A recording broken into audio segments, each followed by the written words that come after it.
Welcome to the Virtual Memories Show. I'm your host, Gil Roth, and we're here to preserve and promote culture, one weekly conversation at a time.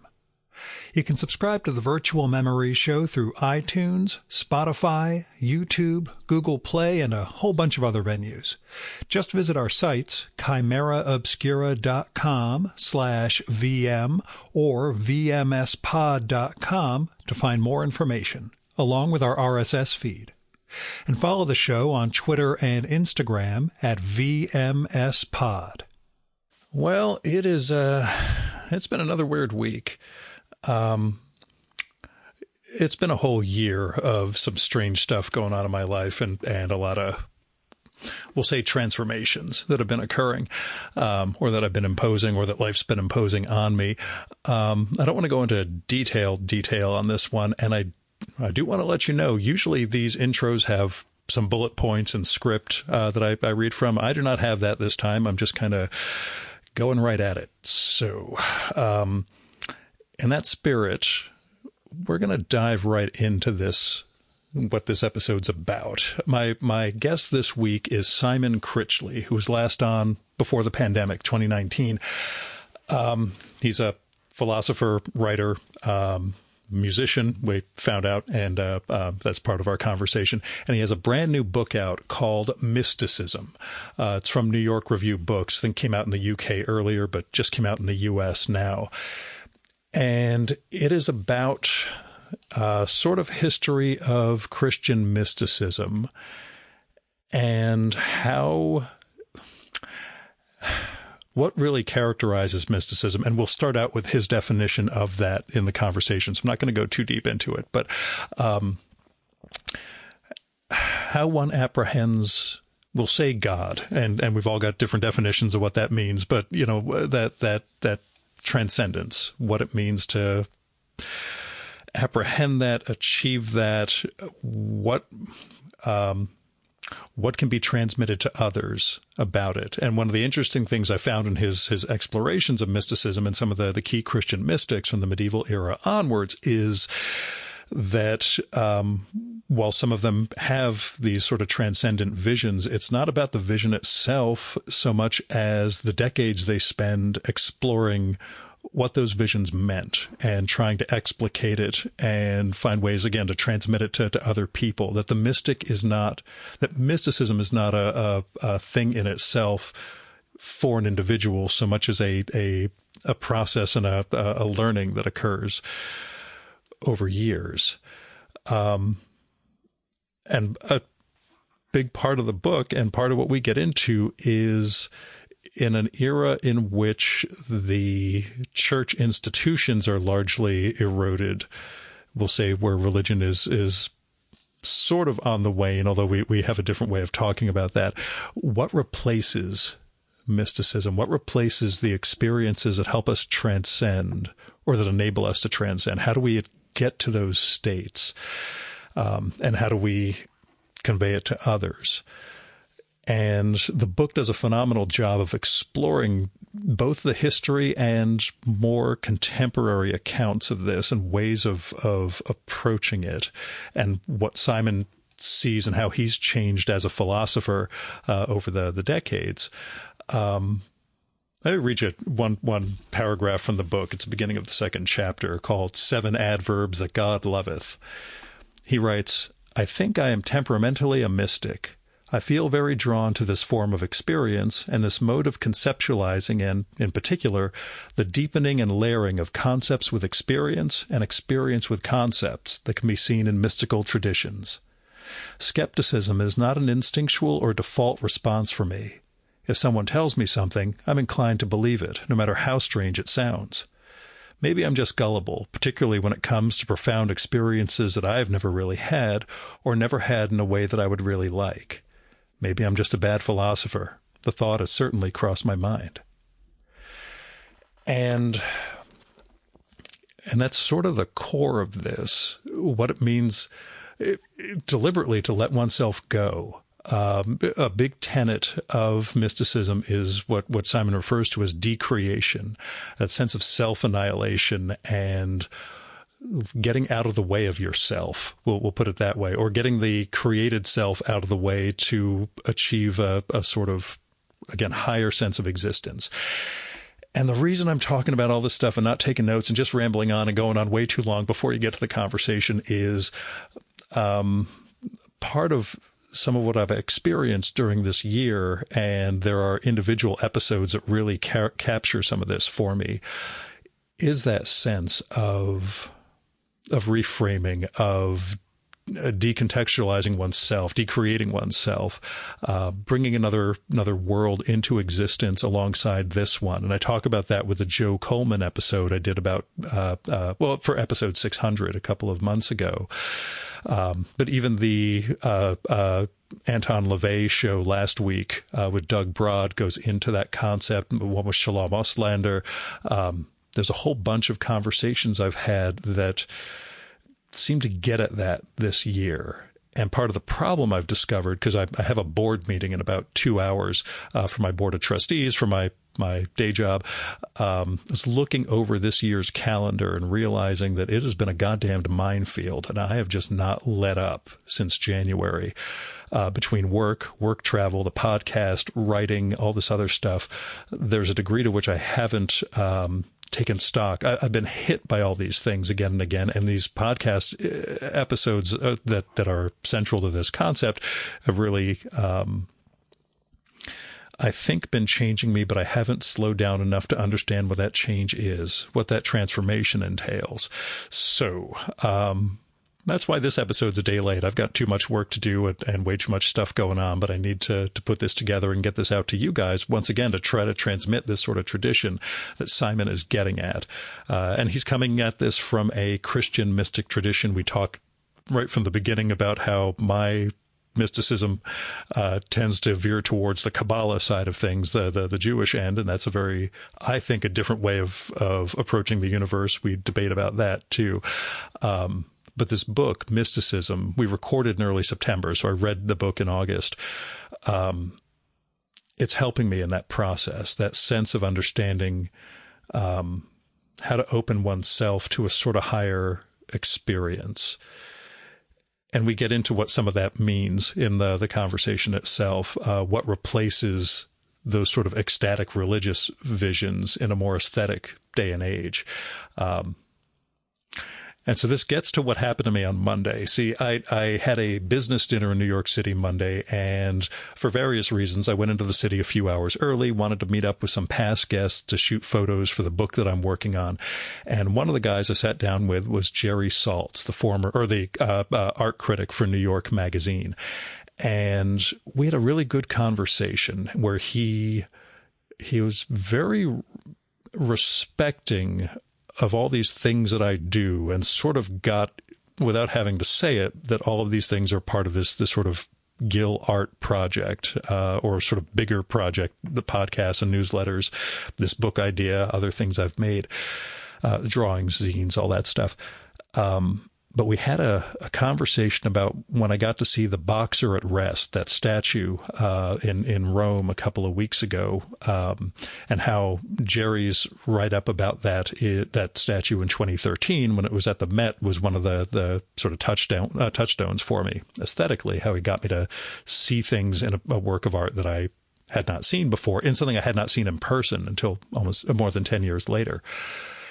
And when I told him about that, he told me about getting to see the Boxer when he was going to do that write-up. He was at the Met and saw this statue of this Boxer, this hollow bronze statue of this figure sitting and looking to the side, and everything that's contained in its posture and form, and he referred to it as one of the deepest aesthetic experiences of his life. He was just absolutely wrapped and transported, just standing in front of this thing, and trying to take it in. And he said eventually his wife, the art critic Roberta Smith, kind of shook him on the shoulder and took him on to another room. And I think he said he was peeved that she broke the spell, but then realized that's a necessary part of this sort of aesthetic transcendence, that it can't last, that something is always contingently going to affect these things. It's a question of what we do with them afterwards that matters. And all of that takes me back to mysticism and to Simon and how this conversation goes, because we get at what those aesthetic experiences are, whether they're as meaningful as what religion once meant to man, what institutional and organized religion once meant. And all I can say is you should go read Mysticism by Simon Critchley. Just came out in the U.S. It is... Well, it's a fantastic book. He explores, I'll cite some of the figures who come up in it. Julian of Norwich, which is not her name, but is one of the key figures in this mystic tradition. Contemporarily, Anne Carson and Annie Dillard, T.S. Eliot's struggles with apocalypse and redemption, Meister Eckhart, William James. We center on Nick Cave, and I was wearing my Nick Cave and the Bad Seeds Ringer T-shirt when I went to this pod session, figuring Simon would appreciate it. He topped me by telling me about the time he got to meet Nick Cave, which pissed me off. You can actually hear that in my voice when he tells that story. But what I want to say is if we're lucky, I think we're in a state of transformation. Sometimes it's deterioration. And I like to think it's a way of growth, or it can be a way of growth, and a way of sharing that growth with others and sharing in theirs, and really learning to see, which we talk about with my drawing and my dying and all this other stuff. God, anyway, I've gone on way too long. I apologize. This is just one of those weird transition phases for me, like I said, but this is a book I really adored and a conversation I loved. So, as caveats go, we recorded in Midtown Manhattan. There is a lot of ambulance and police siren noise. He has to lower the blinds at one point. You'll hear him do that. The other noise, I swear to God, is just him moving around in his chair. It is nothing flatulent or otherwise bodily. It's just the weird crinkling in the chair. Anyway, here is Simon's bio from Mysticism. Simon Critchley has written over 20 books, including works of philosophy and books on Greek tragedy, dead philosophers, David Bowie, football, suicide, and many other subjects. He is the Hans Jonas Professor of Philosophy at the New School for Social Research in New York and a director of the Onassis Foundation. And we recorded at the Onassis offices. And now, the 2024 Virtual Memories Conversation with Simon Critchley.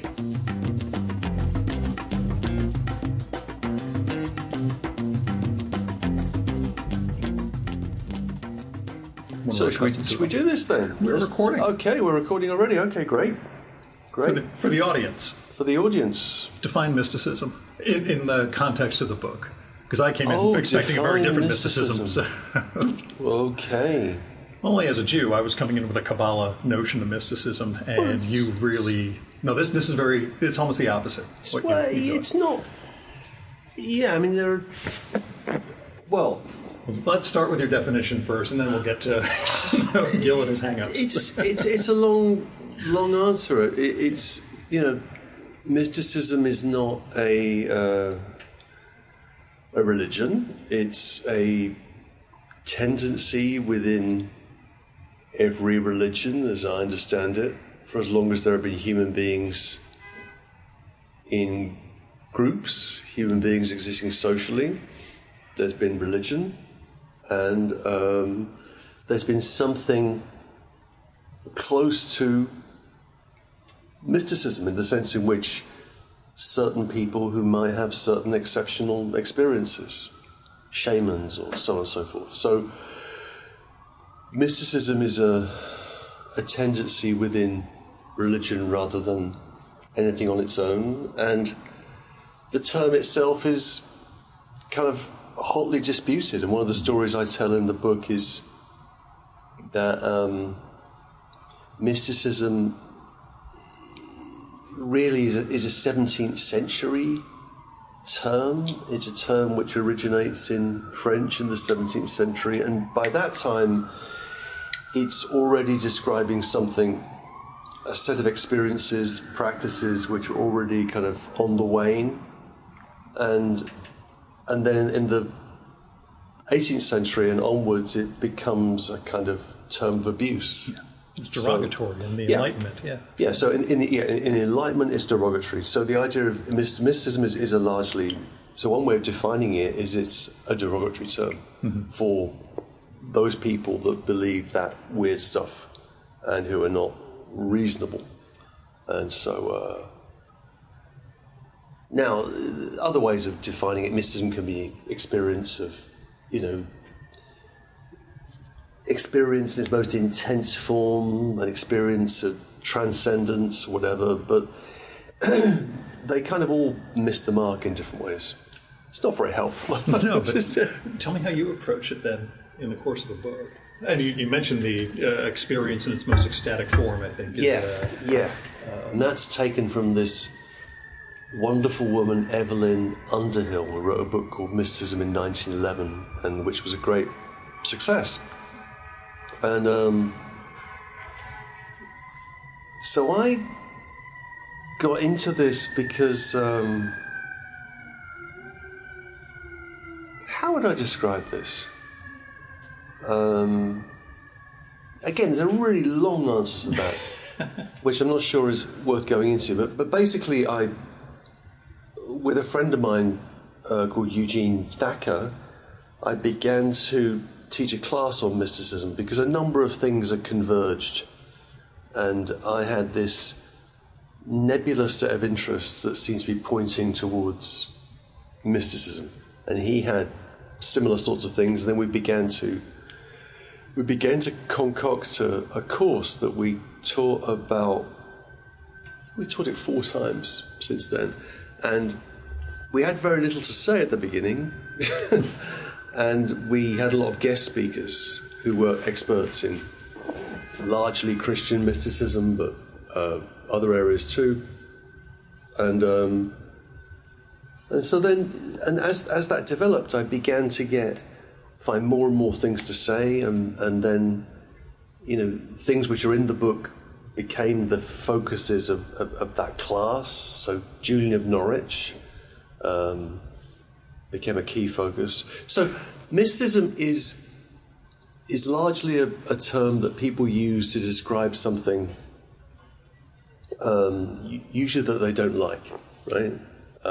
Vague mysticism and right, or it's used by kind of charlatans that want to kind of sell some kind of spiritual snake oil. So it's a peculiar term. And kind of hard to define, apart from saying it's an experience of transcendent, the numinous. Just closing the door. Sure. But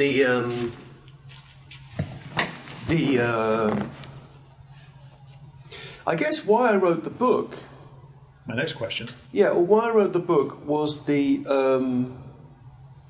I've often been asked over the years, what are you working on now? And I hate that question because I take that seriously. That question, I never know what to say. It's like when people say, "How are you?"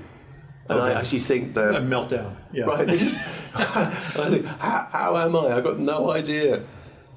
And they don't want to hear that, of course. But so, what are you working on? And I go, I don't know. And then I want to say, well, look at the last thing that I did, and read that and tell me what you think, or listen to that and tell me what you think. But people are lazy and they want to know the next project.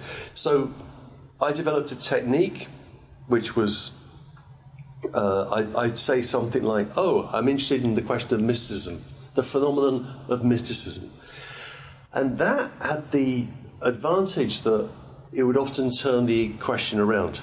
And people would go, "Oh, really? Okay. Well, I've had these experiences. Or I've read about this person that, or I read, the life of Saint Teresa of Avila, or whatever it might be." And then you could begin a conversation. And also, why the book? Well, not why I wrote the book, but why it seemed to me there was something going on with it. And there is something going on with this concept of mysticism, something that really grabs people. It's really scratching an existential itch, and that's interesting to me.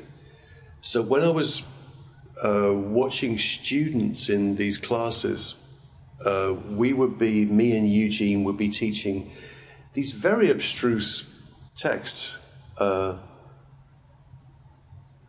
and they would be reading them, and then they'd be connecting them with really very intimate features of their life. So it's a question of how these texts, like Dionysius or the Pseudo-Dionysius or whatever it might be, resonated with them going through their existential struggles and experiences. And that doesn't really happen with teaching, in my experience, at least the stuff that I do. So there was something about mysticism as a form. It addresses something really deep and personal in people, and that's interesting to me. And that takes on different forms. You know, there's an extraordinary, kind of pandemic of spirituality and the esoteric and magic with a K and all the rest, and that is really, really on the rise, and that seems to be filling, the void that's been left by traditional religion, and maybe the void that's been left by the after effects of the Reformation and Protestantism and the rest. So mysticism is allowing people to scratch an itch that maybe they don't even realize that they had, but when they become aware of it, they get very interested. They really perk up. So that's kind of why I did it. And also with the book, with the pre-publication stuff with the book, people have been pitching, and it really arouses curiosity. That curiosity probably won't extend to actually reading the book, but it's a curiosity. Oh, mysticism, that's interesting. That's just like when I went to see that psychic round the corner, and they told me about, my relationship with my mother or my past, and I had this strange series of dreams. That's okay. If we can, use some of that, sediment of material, and then that can develop an interest in the kind of thing that I'm talking about in the book, then fine. So there's a lot of mysticism about, and we live in, very... one way of looking at a kind of religion mad world, but actually an oddly spiritually dead world. I would say more spiritual than religious. Yeah. That people believe in, not everyone, a vague sense of spirit, but maybe organized religion isn't the thing. Yeah. But there's some sense of, again, the mystic, the universe comes together. There's a reason for that. And the thing about mysticism is that, there are 10 different ways of approaching this, and like I said at the beginning, there hasn't been a people without a religion, and where there's a religion, there's some special forms of experience that certain people get access to. So mysticism is a tendency which is universal, whether we're talking about Amerindian cosmology or whatever it might be. But the mysticism certainly in the Christian world, in the very early decades of the early centuries of Christianity, arises in the institutional form of the monastery. So monasticism is really where this begins to become a practice, and so it, in many ways, mysticism, maybe more than anything else, requires a kind of institutional framing. And it requires other people. But as you frame it in the book, it doesn't require scholasticism. It doesn't have a focused text. You seem to frame it as the scattering of various texts that kind of form this. Well, you mentioned a sediment earlier. Yeah. That form that sort of. The reason I was contrasting it with Kabbalah is that it's very much we have a plotting out of God. There, for mystic Jews, there is a sense of the knowability of God, which seems to run exactly the opposite of what you get at with with this book, with Christian mysticism. It's much less about the knowability and much more about self-annihilation. And the unknowability, or the incomprehensibility of God. Yeah. And I'll take it further. This is all from Gershom Schalem's Kabbalah, so that's the only text I have to go by. One of the potential, notions of the universe is that it's the absence of God, not in a Gnostic sense, as you also point out, but it's a concept called Tzimtzum, where God is everything and God withdraws. The universe is basically a bubble within the substance of God, and that is the absence, and that's what permits free will, etc. And again, for Kabbalah, there's a sense of climbing the 10 Sephirot and reaching the Godhead in a way that seems almost the exact opposite of Christian mysticism as you portray it here, because there's a formula in a sense. Fulfill the 613 mitzvot. You have all these steps and stages. It feels a little, like a different way of conceiving of God. But tell me about your mysticism. In that respect. In Schalem's book on mysticism, which was given as lectures in New York, wasn't it? Actually, 1938, something like that. And I read that with interest. And but there's one puzzling thing that Scholem says, which is that something like Jewish mysticism is free from the hysteria that we can find in the Christian tradition. And I think that's what I mean by the formulaic. It's not ecstatic exactly, it's following the ladder. And I found that rather derogatory. But it also got me thinking that the mystics that have interested me most are Christian mystics or people that are working in the kind of slipstream of that, but also largely women. Yeah. So when Scholem's talking about the hysterical element within Christian mysticism, it's that element that I want to kind of say, no, that there's something going on here. There's something really interesting going on there. And so within Christian mysticism, certainly within Latin Christianity of the West from in the early Middle Ages, you have the appearance of women who are writing, they are thinking, they are forming groups, they are alongside, they think of themselves largely as orthodox, as returning to the true teachings of Holy Church. Sometimes they're tolerated, sometimes they're declared heretics. But and that interests me a lot. So it's also, in terms of the wider concern of the book, mysticism, particularly Christian mysticism, is a tradition of an informal tradition which is dominated by female writers. And also the scholarship on Christian mysticism is also dominated by female writers. I noticed, the later writers that you're citing who were studying it all, like Underhill, a number of them are women. Yeah, and it's a way of, to that extent, it's a way of forming a counter-tradition. Normally what I'm presented with, say, in philosophy, as a history of philosophy, is largely a bunch of blokes, with their treatises, and then there'll be, one or two women here and there. But here, there is this tradition which is where women have this central function, and they're the agents of it, and also the messengers of it too, and the commentators on it. And that allows you to form a kind of counter-tradition to the dominant philosophical and theological tradition. And that's one of the reasons why I wanted to write the book too.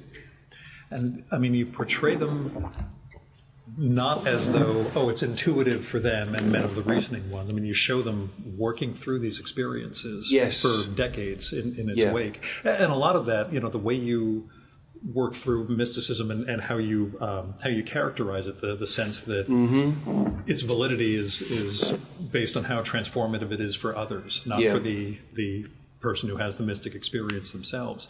I found it very illuminating. And again, I was coming in with another sense of what this was. And even just the description in the New York Review of Books catalog, it's like Simon Critchley, mysticism, I'm all over this, and that's what brought us here. Well, great. So it wasn't a book I was expecting, but one that I found incredibly, I'll say fulfilling, in a way that it really kind of charged me about different ways of approaching.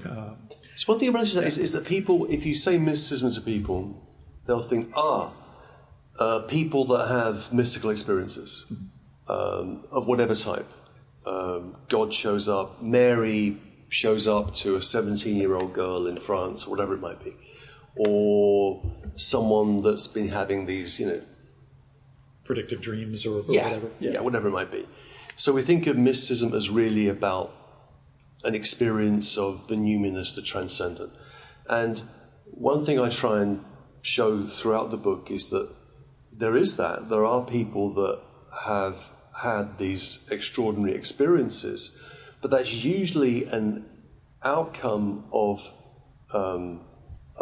reading and of attention and training and education, and then the kind of the heroine of the book is Julian of Norwich, and she tells us pretty much that you can just about put the numbers together, but about sort of 9, 12, 13 hours of these visions, these revelations. The book is called The Showings, Revelations, and let's say they occupy 13 hours. She then spends 40 years, it's not clear how long, but a good long lifetime in a context where everybody else is dying of the Black Death. It's a very dangerous urban context that she's living in, and she works that out conceptually, theologically, and it's that side of mysticism that I really place the emphasis upon. It's not that there's just these immediate experiences of the beyond, but that mysticism is the adoption of a form of practices, a set of practices of discipline, that could just be it. But sometimes those practices might enable you to have a form of attention which could have this numinous, transcendent, intense character. And of course, there are people that talk about mysticism. Mystics like Meister Eckhart, who's in the book, or indeed St. Augustine, who don't have. Augustine has one vision. Eckhart has no vision. So there are mystics that can just be, in a sense, what they're doing is that they've developed an incredibly original form of theology and thinking, which can transpose an audience into a form of shared attention.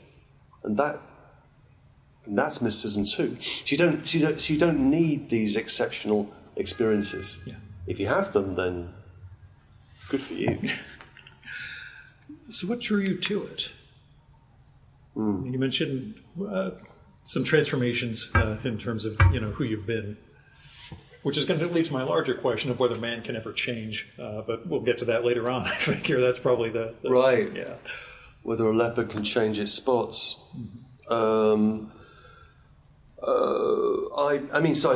This class was. What inspired you to start the class? Well, that was kind of a series of, sort of random opportunities and readings and this and that, and then really forming this bond with my friend Eugene, and then beginning to teach his class. And then once the class was up and running, you realise this is gold dust. Yeah.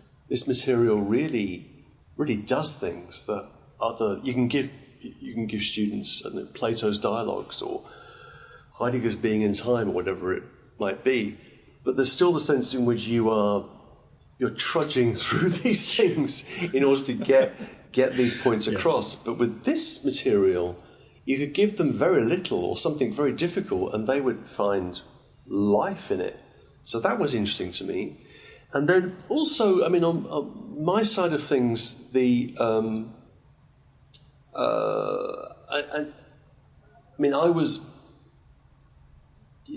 someone that has skirted. I'm fascinated with religion in general. I think William James somewhere has this phrase where he talks about having a passional need of taking the world religiously. Yeah, I wrote that one down. Right, a passional need of taking the world religiously, and I have that. I'm not William James. I mean, William James is an extraordinary philosopher, but there's something with someone like James, that kind of openness of mind to take this set of phenomena seriously and try and understand them, and not to judge them or say these people are wrong or mad or deluded. So that kind of Jamesian spirit of kind of toleration and welcoming is important. Also the context in which I was, I found myself being educated in my 20s was ferociously secular. I mean, philosophy was a very secular world, and occasionally there would be, a religious person was going to drop into that world and give a talk.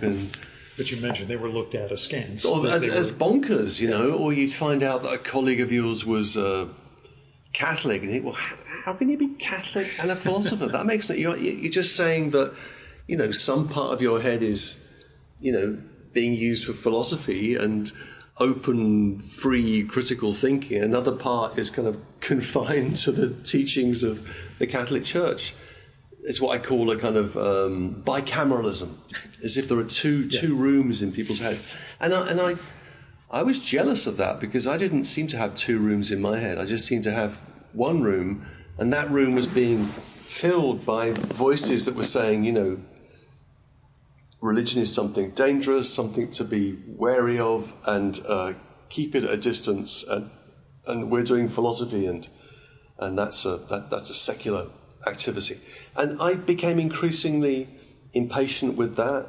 I think it's a misunderstanding of history. You can't understand history without religion and without the three Abrahamic faiths and much else besides. So it's and the idea that we're living in a post-religious world is ridiculous. We're living in a transposed religious world, and the idea that we can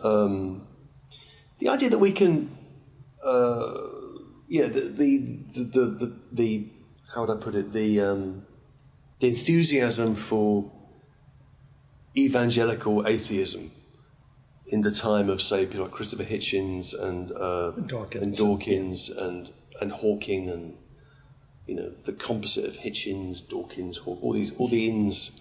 I found that intolerant and supercilious and arrogant, and also philosophically wildly scientistic. It's an overreach of science into areas of human experience that require other forms of attention. And I think so. It's also been a shift in my temperament in terms of trying to be more open to the phenomenon of religious life, and being open to how that might be experienced by me too, and then trying to make sense of what I'm thinking about and what I was thinking about in the past in more religious terms. So it's not quite a conversion narrative, but a kind of opening of, trying to open my mind a bit to some of the to question some of the kind of atheistic dogmas that I had learned to mime over the years. I seem to remember when Hitchens was like barnstorming, touring around the atheism book, that he seemed surprised that his religious debate, opponents were as welcoming as they were. They seemed to be more effusive and sympathetic and caring than his atheistic brethren, for whom there was a lack of tolerance in certain ways.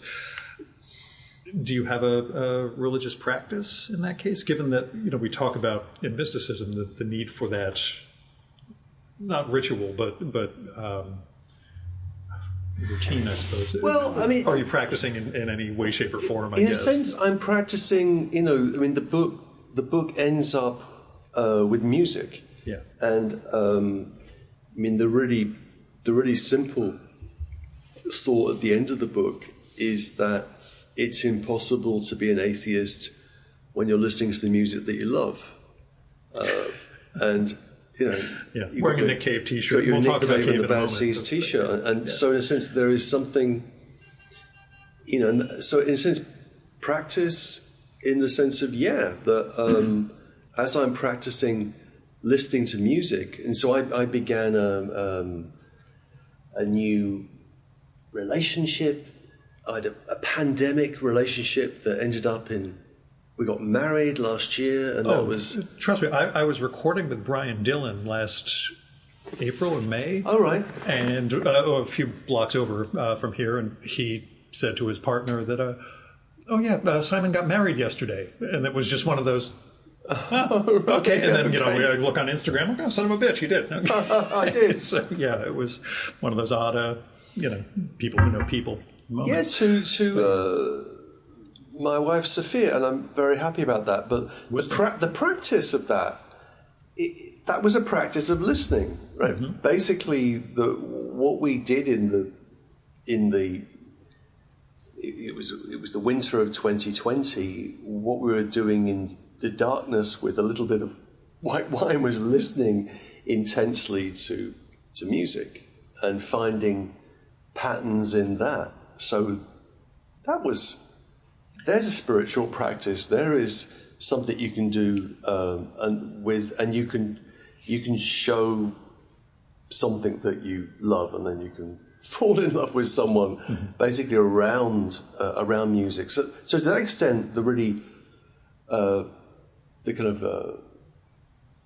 easy answer is I practice listening, and that listening has for me a sacred quality, and if I can do that with another person who I love, then that's amazing, and then we can extend that to groups and to and that's what I wonder. That's the modern version, as you frame it by the end of the book, is the aesthetic experience over and especially that music. I think that the transitoriness of music is critical to that, as opposed to standing in front of an artwork or reading. This is all. My problem was I'm currently in book 6 of My Struggle by Knausgaard, and in the 400 page. I'm 200 pages from the end. I'm closing in on it.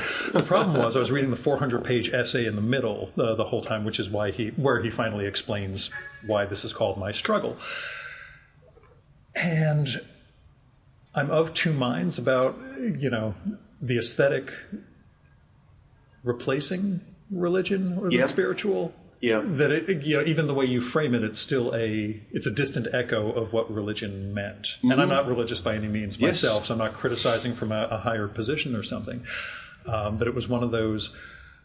I get it, but it's like watching 20,000 Days on Earth, the Nick Cave documentary, and you see the people just ogling Cave and losing themselves in him. Yeah. But that's here. Yeah. And I just don't know how you bridge to something beyond, or whether that's feasible today. It's a very good question, and it's still ecstatic. Don't get me wrong. Yeah, but, and funnily enough, on June the 1st this year, I met Nick Cave. You son of a bitch. I met him in Athens, and it was, he did a concert with him and Colin Greenwood. I saw them here. They were playing, it was Cave on piano and Greenwood playing bass. And it was great, but then there was this little dinner afterwards, and I basically said, well, I've written this book and you're at the end of it, and the argument is that, mysticism lives on in our experience of music. And he said something like, well, that's, true, but isn't that sad? I'd rather hope that it would live on in other areas of life. And that's true. I think that, there's a sad, there's a sadness to that. So, our aesthetic lives are where, our aesthetic experiences are where something like mysticism has fled. And the rest of our lives are dominated by money and likes and influence and we're kind of and the whole. I mean, religion was held together by institutional forms, monasteries and things like that, and where you would enter a monastery, you would lose your entire previous life, assume a new name, and then adopt a set of practices that you would do every day as ends in themselves, as forms of devotion. But it was an all-consuming life practice. We have music as a kind of remainder of that. Thank God. But it would be nice, wouldn't it, if that was more available in more areas of our life. Do you find ways to cultivate that?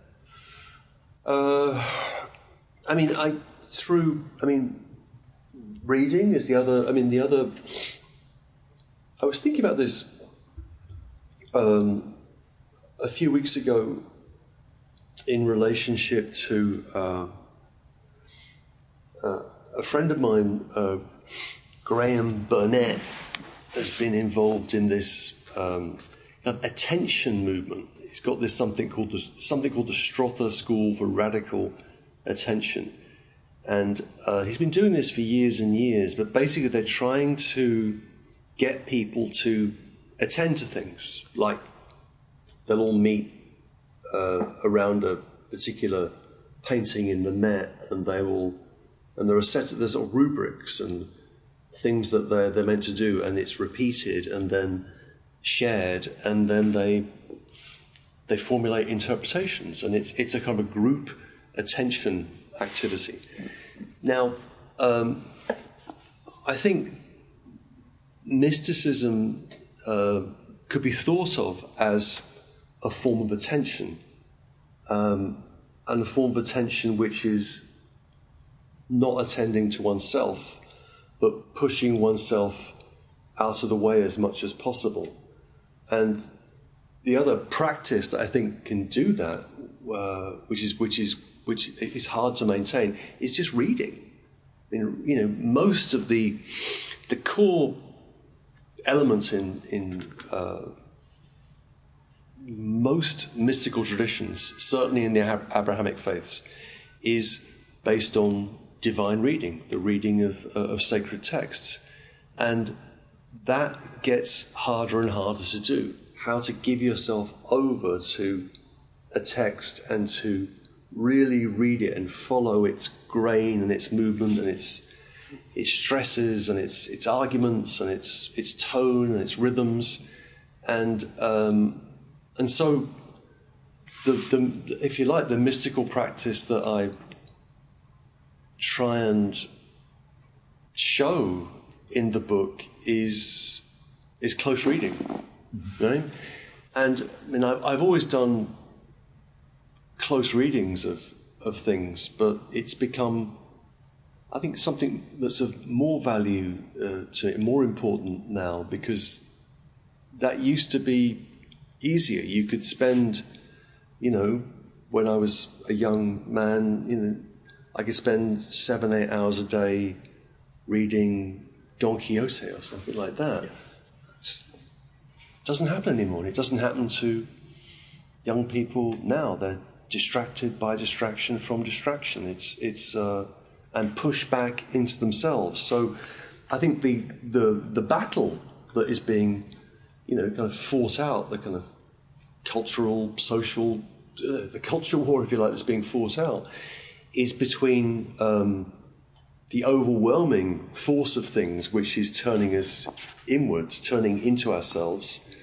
by comparing our lives to those of other people, and other people's lives look great and ours look like shit, and the way that gets the motor of self-doubt and self-loathing going. And I mean, mysticism could be thought of simply as an attempt to find some relief from that, some kind of release and relief from that, some kind of time off from that. And so the emphasis, sort of theme that's running throughout the book, particularly in the second part, is on the idea of decreation and decreation as the undoing of the creature in us. So rather than the question that's always asked of someone, a musician or a writer, why did you do this, or what was happening inside you that led to this? What you're doing is the opposite. You're trying to get rid of yourself as much as possible. Push yourself out of the way as far as possible in order to be open to different forms of experience. And that's really hard to do. And so the closest I can get to that is through listening or through reading. And sustained close reading is also a really, really hard thing to do. So those would be... And then also, actually, with organised religion, I mean, the book is... I'd say you're agnostic on it, but I'd just be joking. Well, I'm very drawn to Christianity because of its weirdness. That it's an act of based on this act of crucifixion, where the person that in later tellings of that story becomes the kind of the man god is subjected to the most awful, horrendous, humiliating death, the death of a slave, and the lowest type of slave, and that could lead to this new form of religion, which is so, and where the emphasis is upon utter weakness and exposure and vulnerability, and also I'm kind of fascinated by doctrines like the incarnation, because they just seem so bewildering to me. But the intersection of time and timelessness, right? This completely irrational, improbable idea of the divine becoming human, and is something that just intrigues me, and how that has played out in the authors that I look at in the book, and I guess another thing that's going on is the chapter on T.S. Eliot is kind of an attempt to. I've been obsessed with T.S. Eliot for as long as I can remember, and I very much left him behind when I was about 25. And but there's always been this nagging sense that I hadn't really come to terms with his work, and in particular the work that he did when he became Christian in the late 1920s. So the reading of 4 quartets is an attempt to kind of grapple with that. And Eliot was clear that he wasn't a mystic. He'd had one or two flashes here and there, but he was just interested in these forms of experience and trying to attend to them and describe them. And you get it, that Eliot is very much the wasteland. I mean, he's very much the apocalyptic or the dead side of the great poet of sin and despair. Yeah. Which put me in mind of reading the Divine Comedy finally about 10 years ago and realizing how Purgatory is actually my fave over the Inferno, and how both of them are so much better than Paradiso. That it's right. Poetry about the wonders of heaven doesn't really hold up. The change of a sinner who purges himself, that worked for me. But it put me in mind the same way with Eliot. It's not that transcendent. It's not the moment with God. It's the moment without God that he's. Yeah. The moment without God, the darkness, the separation, and I mean, and Eliot is in a mighty struggle with himself. And his preoccupations with sin and original sin and forms of the kind of the Protestantism that he got from his family, and an attraction to Jansenism, which is a very kind of dark, sin-ridden tendency in 17th century French Catholic thought, and then is trying to push against that in the most almighty way in order to say, like at the end of the four quartets, that all shall be well and all manner of thing shall be well. It's much easier to say all is terrible, all is shit, and all will be shit for a boot in the human face forever. So there's something about the in the book, maybe it's. Well, you get into the challenge. I wrote it down. How to say that all is well without lapsing into a sentimentality and an excess of fake sincerity. Yeah, that it's real tough to get that across without sounding like a Hallmark card. It is. And when you're a poet of Eliot's stature, it's one of those. Yeah, I can say this, but it's gonna either fall flat or undercut everything he'd. Yeah, much easier to be a poet of spleen and sin and degradation and carnage, but no, to try and find something else, to try and to do that in a way that is not prey to illusions of feeling. Right? We live in a world that's saturated by illusions of feeling, which is Hallmark cards or whatever. But how can there actually be a feeling which is honed and disciplined, and at the same time open, compassionate, generous, benevolent? That's hard to maintain.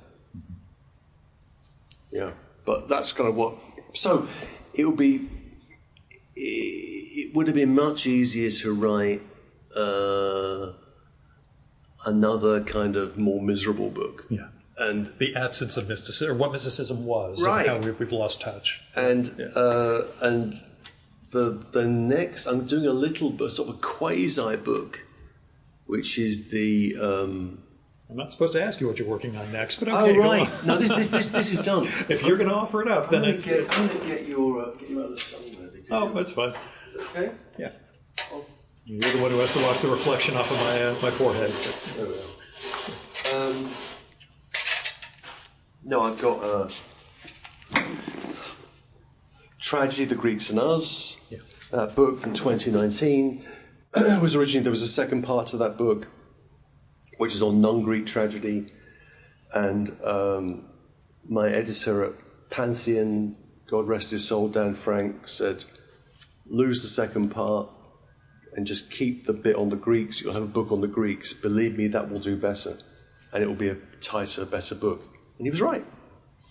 So that material was just sitting around, and then last year I was going through a a weird period, and I thought, I'm going to pull all that material together. So that's a book that's called I Want to Die, I Hate My Life. 3 essays on tragedy and one on Beckett. I brought notes on suicide with me. Right, so and there's another cheery one there. And this is an attempt to kind of, as it often is with the work that one does, to push against oneself, to push against one's sort of natural miserableism, and to try and be open to something which is much more naive and has its own complexity, and actually points in a different direction. So rather than just wallowing in an intellectualist, supercilious knowingness, to try and do something else. So that's kind of what's driving this book. I'll say, and it was an incredibly fucked up and weird experience that I had around it because of conversations I subsequently had that I talked about in the introduction to the episode.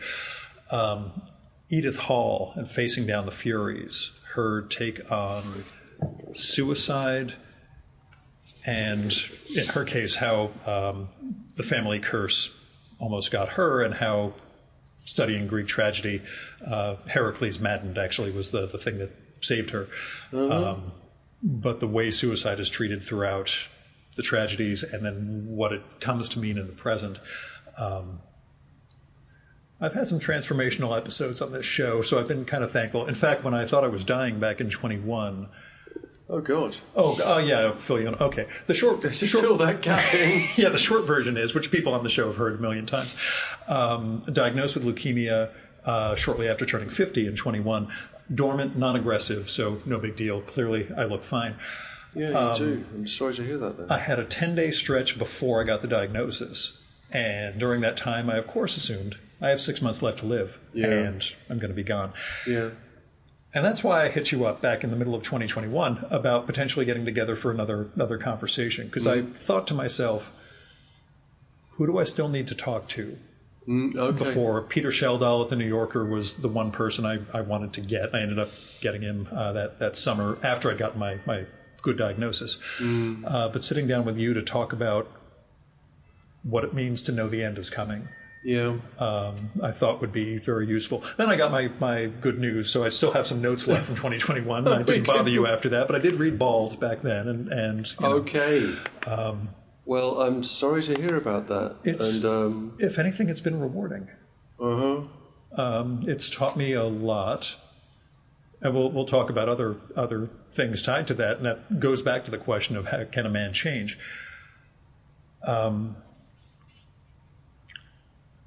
The assessment of one's life when one spends 10 days assuming the worst news is coming. I know a lot of people go through this or have gone through this. The sense that you'd be leaving on okay terms. Not the dying part, but what you've done with your life is good enough. But there's also what it means to spend the rest of your life, in my case, bobbing on these waves that are periodical for when I go in to get my blood test every 3, 4, 6 months. I started to realize over 3 years that that's what it is. I've been bobbing on this sea that I feel good for a while, and then in the week or so leading up to it, it's that dread. Yeah, and I've asked friends who are around my age who were diagnosed like this and older now, and they're like, yeah, no, never progressed, and the anxiety never goes away. That week or so leading up is you don't even realize it's coming, but it starts changing you because mortality becomes a different concept. When there's a possibility, things can be real. It does, yeah. And it's different when one gets older, and this is in your eyes the whole time. Which is why I picked up notes on suicide also. Not that I was thinking, but I just figured I'd give it a read back then also if we were going to sit down and talk. I don't know where I'm going with all that beyond that question of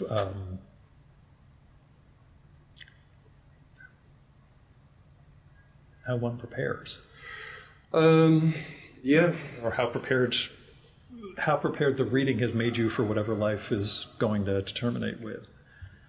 It gives you a vocabulary. It gives you a set of resources which aren't just platitudes, or maybe that. I mean, I've made a publishing career out of death in many ways, and International Necronautical Society? International Necronautical Society, Book of Dead Philosophers, which is, I think, is a funny book. It's it's a series of gags, but the idea that philosophy is an ars moriendi, is an art of dying, and at its core is is learning how to die, and the line that I like to quote from Montaigne, which is he who has learnt how to die has unlearned how to be a slave. So for Montaigne and many others, servitude or slavery consists in slavery to the fear of death. So freedom comes from acknowledging one's mortality. So this is here is the riddle of human existence, that for as long as we're living in a kind of counterfeit eternity, believing this will just go on, we're living in a kind of servitude. When we have experiences such as the diagnosis that you had, then in a way, although you're being shown the skull beneath the skin, you're being shown the end, you're also being given a kind of passport to your freedom at the same time. Oh, that was entirely at both sides of this. Literally, yeah. I mean this literally. Walking into the clinic, there was a woman coming out who clearly had just been through chemo, and you could see through her skin as she's walking past. And I'm thinking, it's my ass. I'm going to go up there, and this is going to be me in 6 months. And then I come in, she goes, "Oh no, this is wonderful." Polish woman. She goes, "This is wonderful, Gil. You've got the best bad news. This is great." I'm like, right. Okay, so I got to go live now? I was spending the last 10 days kind of preparing for the end here. Yeah. And it's changed everything. And there are the moments you go back to forgetting. But I think it's, you can't keep it in your head the whole time. It's true. Yeah. It's true. I remember,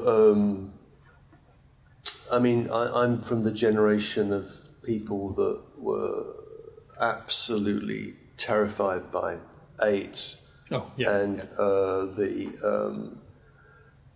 and the way that was dealt with in the Thatcher years in Britain was through an incredibly aggressive and really rather good, national advertising. AIDS, don't die of ignorance, and so this very conservative, pro-family government had a very progressive policy on the AIDS crisis. But I remember going for my first AIDS test, and I was certain that I was going to die. I knew, of course I had it. And then you needed to wait for a week for the results, and you didn't receive the results. You had to go back into this. It was like going into a kind of hospice area where the test was done. Jeez. And then you had a one-on-one with a therapist who would then tell you your result. And now, in the week between getting the test and getting the result, I was fine. But in that week, I remember going back to see my mother, driving back to see my mother, which itself has all sorts of Freudian echoes. And it was winter, and I was driving on country roads a little bit too fast to go back, and my car kind of slid a tiny bit, span a tiny bit. I lost control of it for a few seconds. And I was fine, there were no other cars around, but I was pulled up short. But then at that moment, I remember very clearly thinking, it'll be okay, you know. So I'll have a terminal diagnosis next week. It's fine, you know. I'll be fine. And indeed, that could be a kind of relief. You know, I've always been puzzled by, Wittgenstein's reaction to his cancer diagnosis, where he's living with his doctor, Dr. Bevan and Mrs. Bevan, the doctor's wife, and the doctor's wife and Wittgenstein drink sherry every evening. And he has about 5 weeks to live. And his response to the diagnosis of terminal cancer is one of relief. He says, finally. And his last words were, you know, tell them I had a wonderful life. And I think there's something to that which is, you know, there's the kind of pornographic quality to that. What do you mean? It's awful. It's all pro. But also there's a deep wisdom to that. It seems to me that you can, and you know, of course, with the mystics, it's very often the experiences that, say, for example, Julian of Norwich has her showings as a consequence of illness, of dying. Yeah. She's effectively dead. The priest has come in to administer last rites, and it's at that point that the showings begin. So it's only when you've as fully as you can accept your mortality, that there can be an opening, a showing to something. So I think it's the idea that we can, you know, I think the idea that there's not a cost to what I'm calling mysticism, that you can have your ordinary life and things are going along fine, and then you can add on these other sets of experiences. I mean, you can live an ordinary happy life, and I can say, well, listen to Frogs by Nick Cave and see what you think of that song. See if that does anything for you. You can add that on. But no, it's more that it's only when you really confronted your mortality, sickness and the rest, that you're cracked open in such a way that you might be able to receive something else, which could be transformative. You know, in that frame, I said, you know, it was you and Peter Sheldall were the two guys I wanted to sit down with. I've recorded with Sheldall, who's the art critic at the New Yorker, driving 2.5 hours up there thinking we were about to have this heavy-hitting, you know, mortality and art, et cetera, because he was dying of lung cancer at the time.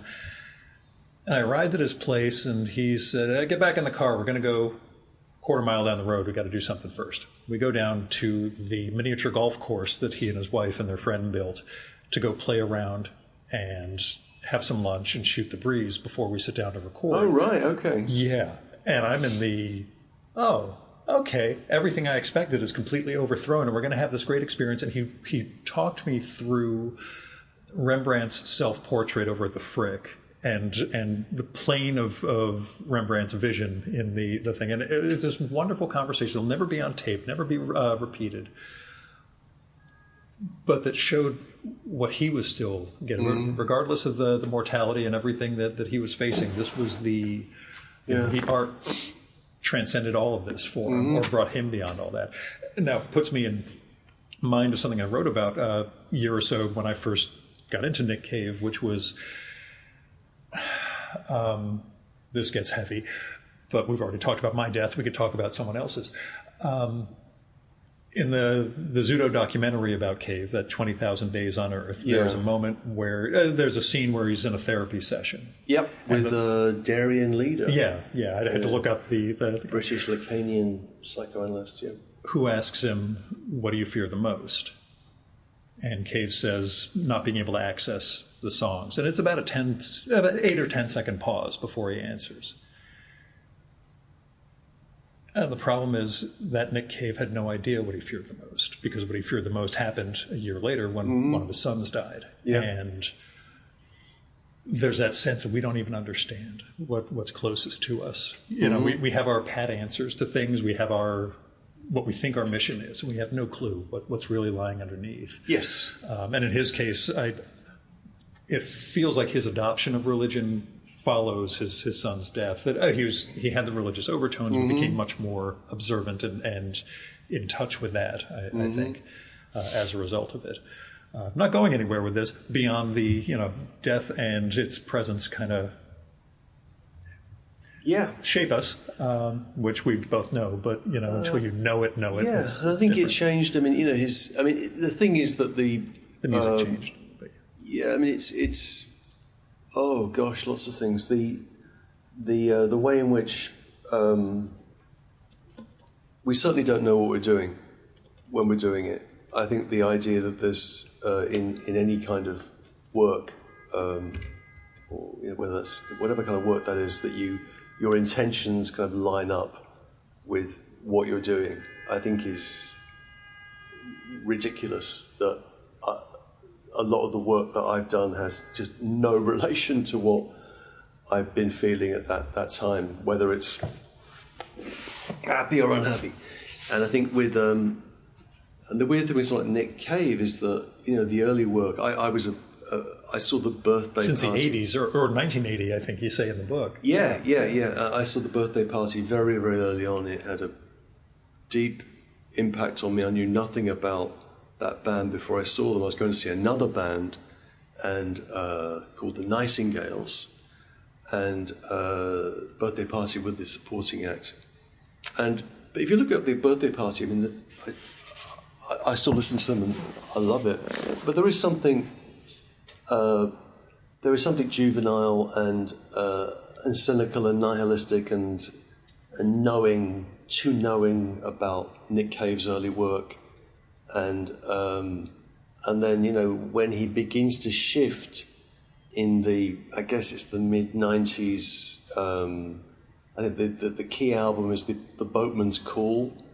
That album where he begins to write not in the third person. A lot of his songs were about other people. Characters. Yeah. Nick the Stripper, or all the songs on the Murder Ballads were stories.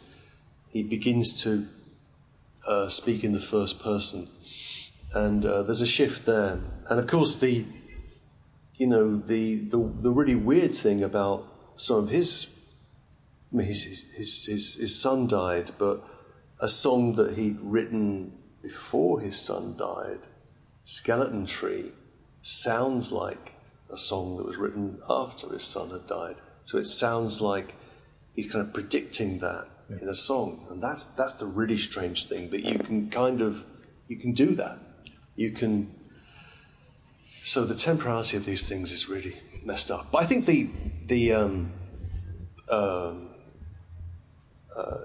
we don't know what we're doing, basically. That's the bond. We don't know what we're doing. Until the negation. What? Until the negation. Or following. I mean, you show that via negativa. I'm mispronouncing it because I'm a dumb American. No, that's right. Oh, really? That sense of negation. It was funny. I looked up Cotard syndrome a couple of months ago. The syndrome where you believe you're dead and the rest of the world is still going on and you're a dead person within it. In French, the term was the delirium of negation, which I have to. If you steal that from me, I'll be very pissed off. Okay. But I plan on using it at some point for some project or another. But yeah, the sense of again, that self-annihilation, that negation, whether it's going through a life-threatening crisis like Julian of Norwich. One way of doing it. Maybe the most powerful way of doing it, but stripping away, undoing yourself,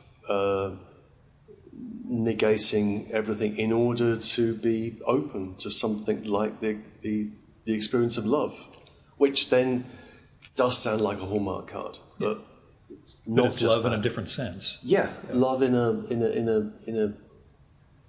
a radical and open way, and that's what. So it's the mystical traditions that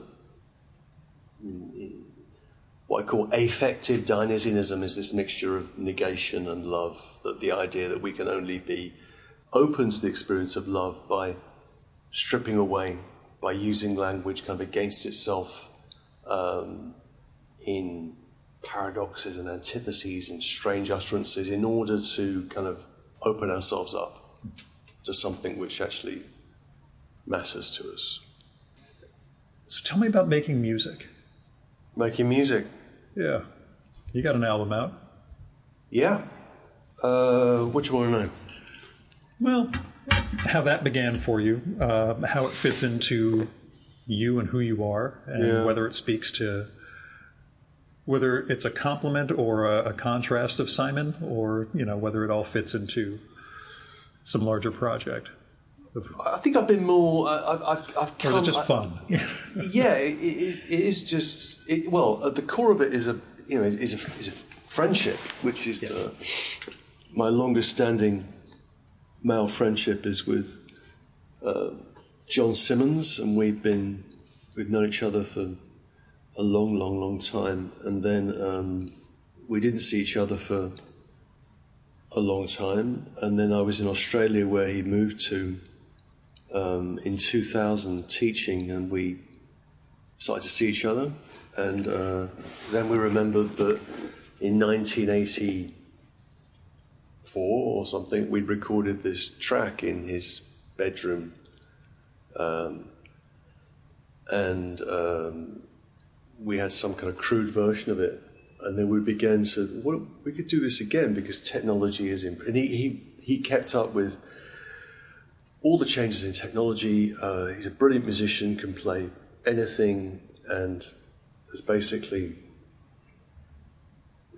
managed to keep working by lying about his technological prowess. But he's always all over everything that's new before other people are, and it's great. So we did this tune in 2000, and it was fun, and we were in a studio, and I hadn't done that for a long time, and then we kept on doing it, and there have been gaps here and there, but basically it's a friendship, and trust each other. He does the music, I do the words, and we used to do it back and forth, sending files, and you know, and we build tunes, and it takes a lot of time, and nobody listens to it. I mean, nobody gives a shit. We've had no. I mean, some people claim to like it, but not many, and so there's no reason to do it. It's not, and it's something that I kept like a dirty secret for a lot of years, but I'm now more forthcoming about it, and you know, we did a little listening party for the new album. We did this little booklet that went with it. I'll give you one.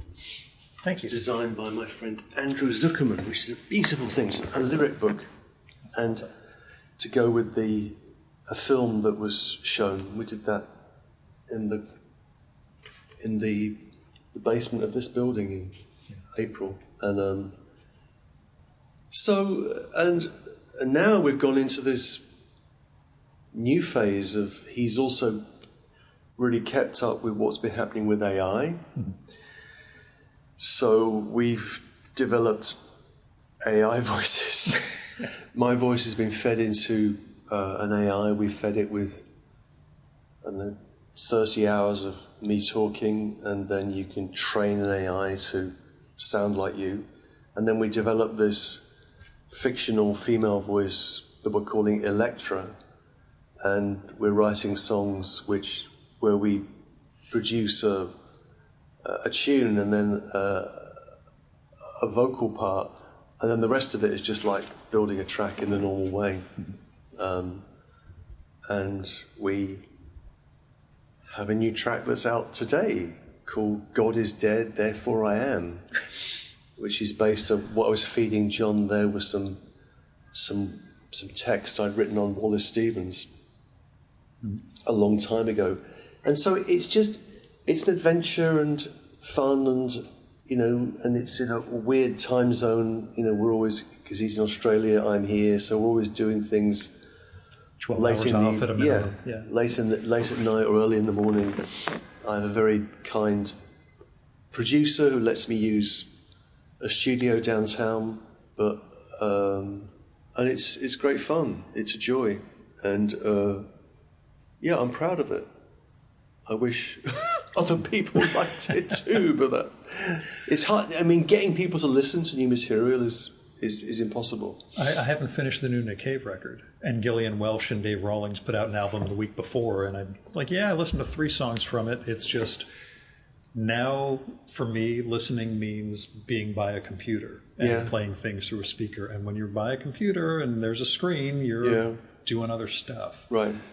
We talk about that transcendent experience. Gillian Welch, I discovered, I had heard her late in 2000 when she was part of the Oh Brother, Where Art Thou soundtrack, but I heard her by herself on September 11th, 2001, standing in a Borders bookshop in Paramus with headphones on at a listening station, hearing the title track from the Revelator album, which, when we talk about annihilation and complete leveling of oneself, between the line of ambulances rolling down Route 17 trying to come here to New York, and the utter starkness and bleakness of that record, it was just, it wasn't a great communion, but it was a communion. It was a sense of reaching some different state, I suppose.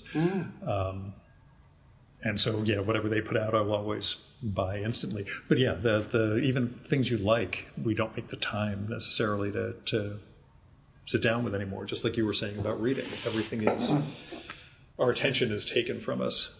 In a lot of ways, which makes the past seem very strange. Though most of my past, certainly my teens and 20s, was spent either reading when I could, and listening, and you listen to a whole album, listen to it again, and then listen to it again, and you just pour yourself into this thing that was a long playing record, and there's something about that, really something deep about that, and when we lose that, we lose something really, really important. So I think I looked at a book recently, wasn't very good, but it was basically, the thesis was good, which is basically, that the death of music, which is that the people are not listening to new music.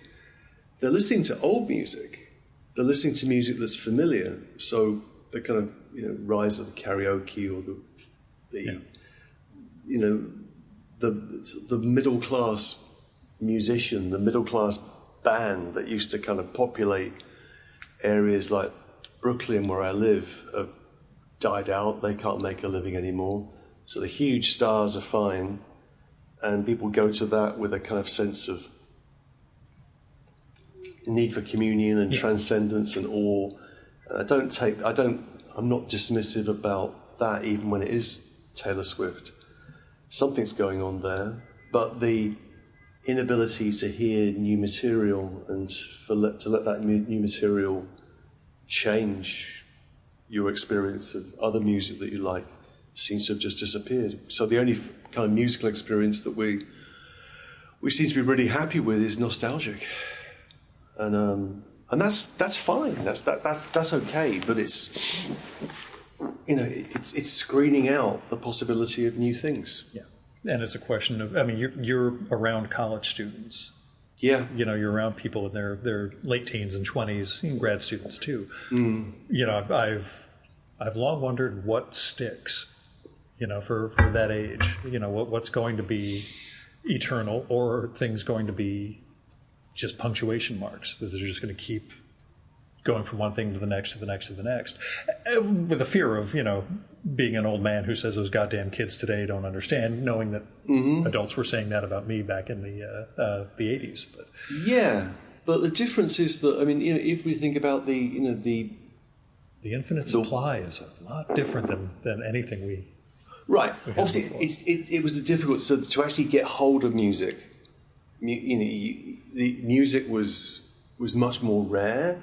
So this is a story that other people have told in many different ways, but to get the stuff that I knew that I wanted based on me reading the music press in Britain required a train ride and a bus ride and getting to that record store where they had the imports and those German imports, and I could get that album, then take it all the way back and then play it, and then on my own, and then maybe someone else would come over and we'd both listen to it.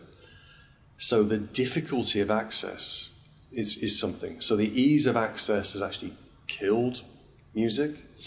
I had to send a friend of mine from college who was going to Germany for a summer. I had to give him $20 to come back with the Flat Earth CD from Thomas Dolby, because you couldn't get that in the West. But in Germany, they had it, and that was the... when I was a kid, you couldn't get Queen's Greatest Hits in America because of some rights issue, so we could not get Under Pressure unless it was being played on the radio, because it wasn't on an album. And that was... that idea, that whole concept doesn't exist. Right, so difficulty of access has now become, I suppose, the difficulty of getting a ticket for an Oasis reunion concert, whatever it might be. But this is just us griping about those goddamn kids today. Sorry.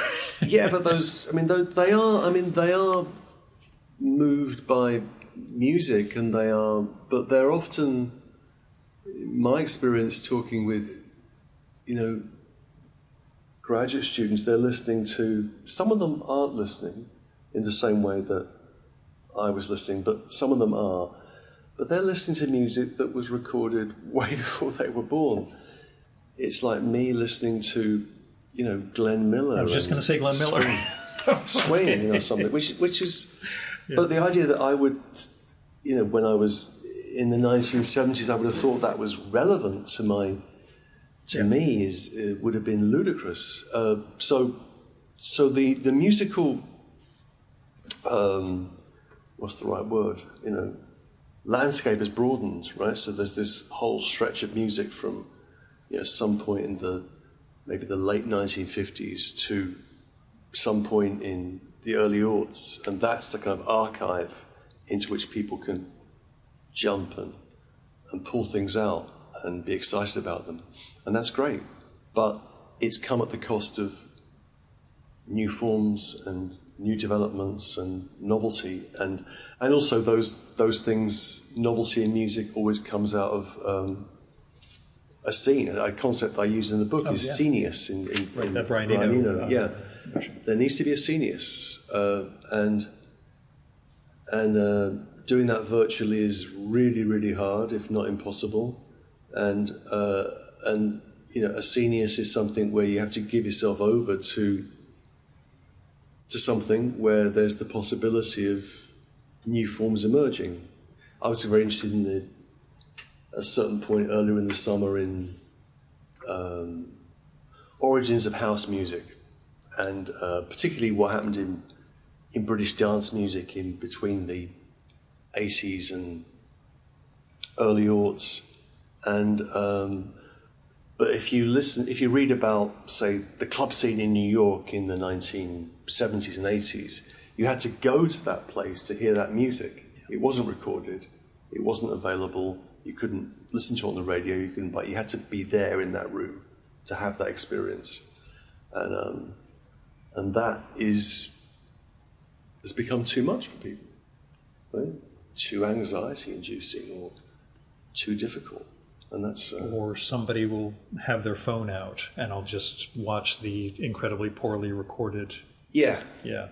Sound quality is another huge thing. Yeah. Yeah. But it means a lot to me. Music means a lot to me, and I like to do it, and I enjoy its failure. I'm glad, because when it started, you sort of posting these things on Instagram, I had he must have started, going into music. Then I started looking up, he's been doing this for over 20 years. Okay, this is, a separate Simon. But for me, the same, a few months before the diagnosis, I took up drawing and then into watercolors and other visual art. Never did it before turning 50, and had this moment of, yeah, it turns out being a deliberate amateur, that's wonderful. I learned something that artists have that I didn't understand until I went outside and just started drawing trees in my backyard. And over the first couple of weeks, I started to realize I didn't have any more voices. I was just, it was I and a hand. So there's attention. Yeah. Everything was gone. I was like, I started asking artist friends of mine, like, oh yeah, when we're really in it, this is what it feels like. Yeah. Like, oh, you could have told me before this, but it's that sense of I'm not doing it to be any good. It's not going to be a gallery show or anything like that, but it became this practice that I learned to see. Matisse was asked, do you believe in God? And he said, yeah, I do when I'm working. That's exactly it. It's a stillness that maybe it is that negation and self. It's a negation of the conscious guilt, which is enough for me at this point. One of the things I wanted to ask, because we were left on a cliffhanger in 2019. Did we? Well, did you ever find your copy of the Peregrine? I did, yeah. Oh, good. Okay, because you had the annotated one that you were very, very distraught that you had left behind on a trip somewhere. And I know that it comes up in the course of mysticism. I did find it, yeah. Good. Okay. It had been bothering me for quite a while. I was concerned. Okay. I thought, oh my God, he filled up every margin of this thing. But the big last question, since we've already gone through what you're working on, what are you reading? Right now I'm reading. What are you reading for fun versus what are you reading for? Well, I'm reading for work. Yeah. But for fun, I'm reading Dermot McCulloch's History of Christianity, which is a fascinating breeze. I've just started reading that. I read a fantastic book called A Most Remarkable Creature, which is by someone that I met called Jonathan Myborg, who is in a band called Shearwater. And he wrote a book on this bird called the caracara. And the caracara is it's a kind of a falcon, but a falcon that doesn't look like a falcon, and exists mostly in South America, in Tierra del Fuego, the Falkland Isles, and a few other places. And he tells a fascinating story of evolution based on that. For work, I'm teaching Heidegger again, and so great. Uh-huh. Yeah, right, yeah. And I'm really, really reading that closely. And I've been going back into some of the... I was... on the desk here, I have a copy of T.S. Eliot's Selected Essays, which I picked up in a bookstore in Essex, Connecticut. And I'd read some of the essays before, but that's been an eye-opener. How so?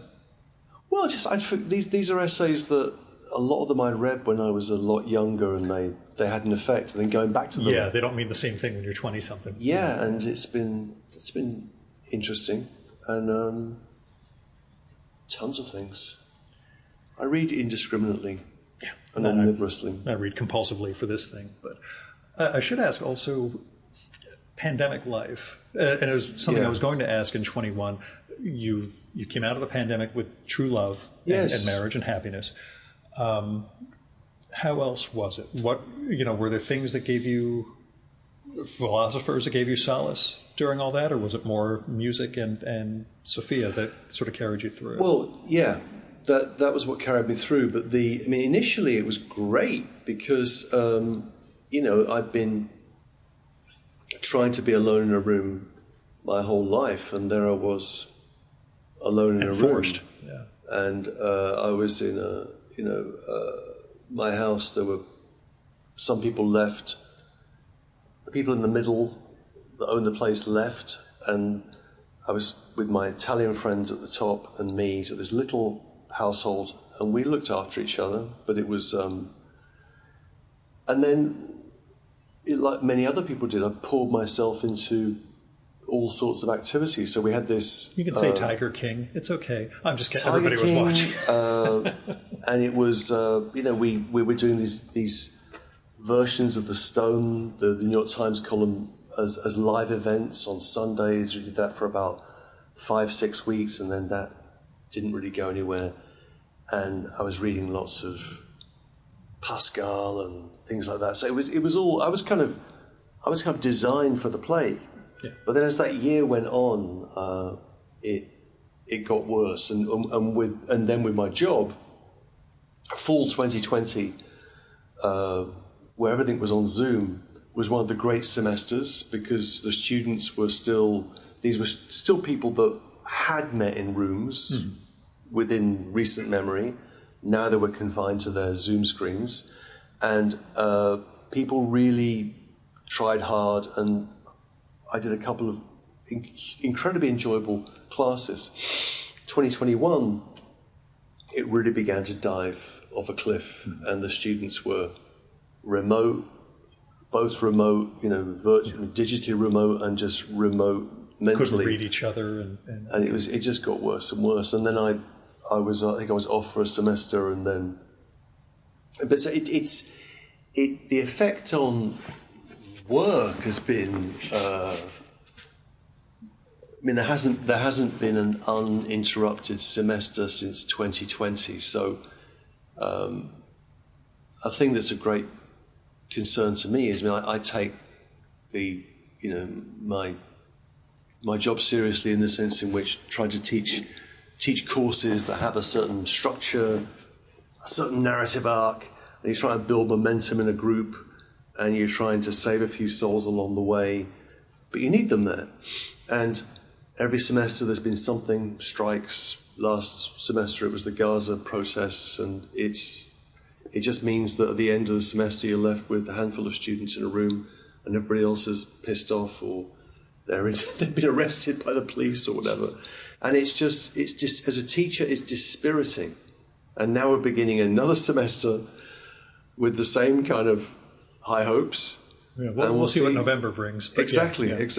Yeah, what's going to go wrong this year? Yeah. Nothing. Oh. So it's got harder and harder to do the kind of job that I want to do, and I find that a bit depressing, to be honest. And also the proximity to students, the new school was a little community that was kind of students handing on a kind of institutional know-how, departmental know-how to the next group of students, and that's been really broken and interrupted, and it's not really come back together. So, there's a sense in which we're still, we will see whether this whole thing is doable, or whether kind of higher education is in some kind of doom cycle, some kind of suicidal act. It really puzzles me that students are paying, or their parents are paying huge amounts of money to go to these colleges in order not to do what they're paying for, and their teachers are kind of conspiring with that, and that alarms me. So I really would like to be able to do the job that I'm paid to do. That would be nice. Apocalyptic note to leave off on, but I figure I should give you the rest of your evening back. So, Simon, thanks so much for coming on. And this book, I'm going through a series of transformations this year, so this book is another stage in that for me. Probably not a Christian mystic one exactly, but you've given me an awful lot to think about. So, thank you. Thank you very much. Thank you for your questions.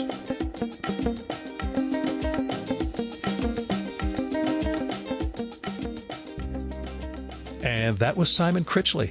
Go get his new book, Mysticism. It's out now from New York Review Books. I hope I did it justice. I know it was a rambling introduction, but I hope our conversation really got across to you some of what's special about this book and the internal explorations he's making and how he's conveying those to the reader in the process. It's really an amazing book, and it's one that I hope will get you re-looking at your life, where you find transcendence in it, and how you listen to other people about what they're going through, whether it's transcendent or the most mundane things in the world.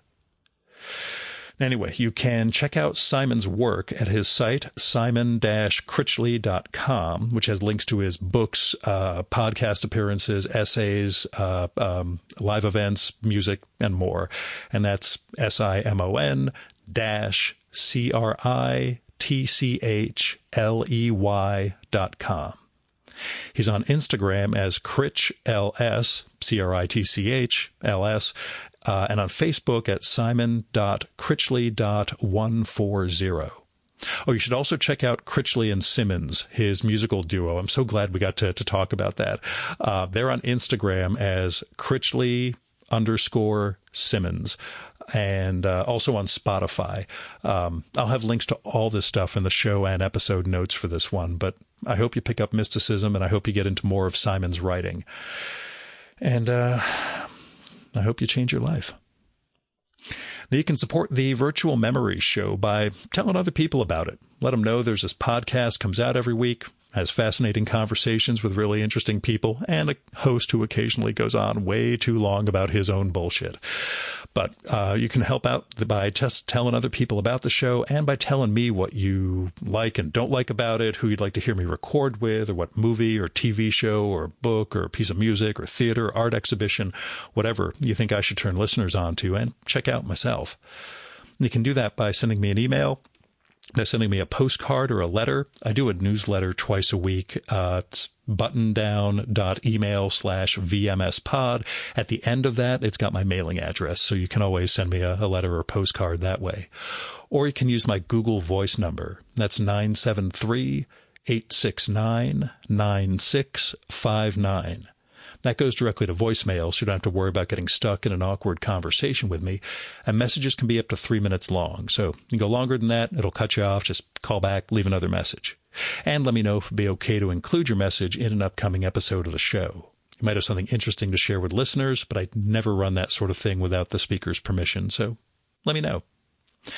Now, if you got money to spare, don't give it to me. I'm going to ask you, end of this year, early next year, I'm going to be kickstarting a book, photography and writing book about my 2024 pod guests and pod hangouts. But for now, don't give me any money. Give it to other people or institutions in need. And with people, you can go through like GoFundMe, Kickstarter, Crowdfunder, Patreon, Indiegogo, all those sort of crowdfunding platforms. And they've got all sorts of links to people who, well, they need help hitting medical bills or making a car payment or veterinary bills or rent or getting an artistic project going. And they probably are in a position where a couple of dollars will make a real difference in their lives. So you might be in a position to help them. Now, with institutions, I give to my local food bank and World Central Kitchen every month, make targeted election contributions, but you can find other things to donate to, like Planned Parenthood, Freedom Funds, Election Protection Funds. There are all sorts of things you can do to try to help make a better world, so, I hope you will. Our music for this episode is Fella by Hal Mayforth, used with permission from the artist. You should visit my archives to check out my episode with Hal from the summer of 2018 and learn more about his art and painting. And you can listen to his music at soundcloud.com/Mayforth. And that's MAY4TH. And that's it for this week's episode of the Virtual Memories Show. Thanks so much for listening. We'll be back next week with another great conversation. You can subscribe to the Virtual Memories Show and download past episodes at the iTunes Store. You can also find all our episodes and get on our email list at either of our websites, vmspod.com or chimeraobscura.com/VM. You can also follow the Virtual Memories Show on Twitter and Instagram at vmspod, at virtualmemoriespodcast.tumblr.com, and on YouTube, Spotify, and TuneIn.com by searching for Virtual Memories Show. And if you like this podcast, please tell your pals, talk it up on social media, and go to iTunes, look up the Virtual Memories Show, and leave a rating and maybe a review for us. It all goes to helping us build a bigger audience. Now, you've been listening to the Virtual Memories Show. I'm your host, Gil Roth. Keep reading, keep making art, and keep the conversation going.